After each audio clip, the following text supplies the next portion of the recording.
नमस्कार, सार्वमंथन न्यूज महाराष्ट्रमध्ये आपलं स्वागत. पाहुयात आजची सविस्तर बातमी.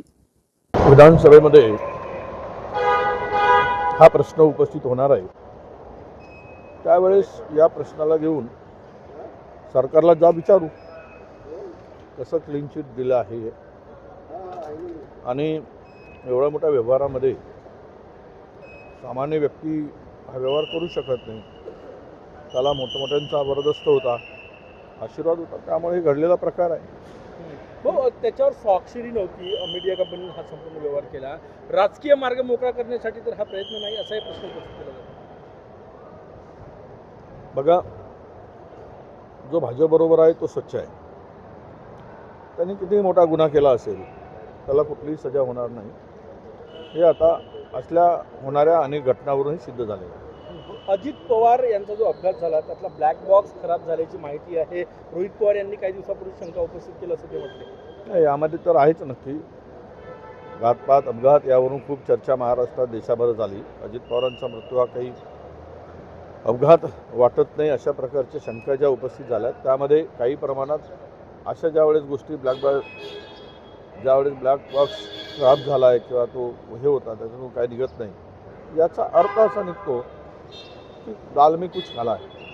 भाऊ, सुनेत्रा पवार यांना राष्ट्रीय अध्यक्ष केलं जातं राष्ट्रपतीचं. एक महिला म्हणून त्यांनाही नेतृत्व येतं. कशा प्रकारे बघतात? हा नाही, तो पक्षाचा निर्णय आहे. कोणाला अध्यक्ष नेमावा, कोणाला काय करावं, त्या पक्षाचा निर्णय आहे. आम्हाला आनंद आहे की महिला म्हणून त्या एखाद्या पक्षाचे राष्ट्रीय अध्यक्ष होत असतील, तर आमच्या त्यांना शुभेच्छा. गणेश नाईक यांची तक्रार जी आहे ते मुख्यमंत्री देवेंद्र फडणवीस यांच्याकडे करण्यात आलेली आहे. ते वारंवार टीका करतात एकनाथ शिंदे यांच्यावर. ते ती सगळी नुरा कुस्ती आहे. त्यामध्ये फार काही वास्तविकता आहे, सत्य आहे असं समजण्याचं काही कारण नाही. पण एकनाथ शिंदेवर भाजपा काही शिलेदार तयार करताय त्यांना अडचणीत आणण्यासाठी. हा एक त्यातून मला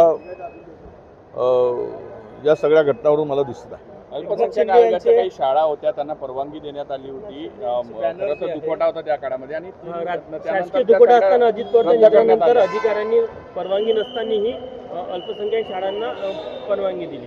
हे मग मंत्रालयातील मृताच्या टाळूवरील लोणीखाना दुःखद घटनेमध्ये तिकडे मृतदेह पडला आहे, राज्याचे उपमुख्यमंत्रीचा मृत्यू झाला आहे. अशा वेळेस अशा परवानगी देणार आहे हे महाभाग कोण आहेत? अशा महाभागांना शोधून कारवाई केली पाहिजे. कारवाई केली नाही तर असे ज्या वेळेस शासकीय दुखवटा घोषित होतो आणि अशा परिस्थितीमध्ये जर परवानग्या दिल्या जात असतील तर एकदा यांना धडा शिकवला पाहिजे. आज मंत्रालय भ्रष्टाचाराचा अड्डा झालाय का? मंत्रालय 100% झिरवटचा प्रकार नाही. मंत्रालय काय, राज्यच भ्रष्टाचाराचा अड्डा झाला आहे. त्यामुळं बिनधास्त मंत्रालयातले अधिकारी बिनधास्त आहेत. एकदम त्यांची डेअरिंग वाढलेली आहे. त्यांना काय चिंता राहिलेली नाही आणि ते वाटेल त्या पद्धतीनं आपला धंदा जोरात सुरू ठेवलेला आहे. आज काँग्रेसची बैठक आहे मुंबईला. काय अपेक्षा? सार्वमंथन न्यूज महाराष्ट्राला लाईक करा, शेअर करा, सबस्क्राईब करा.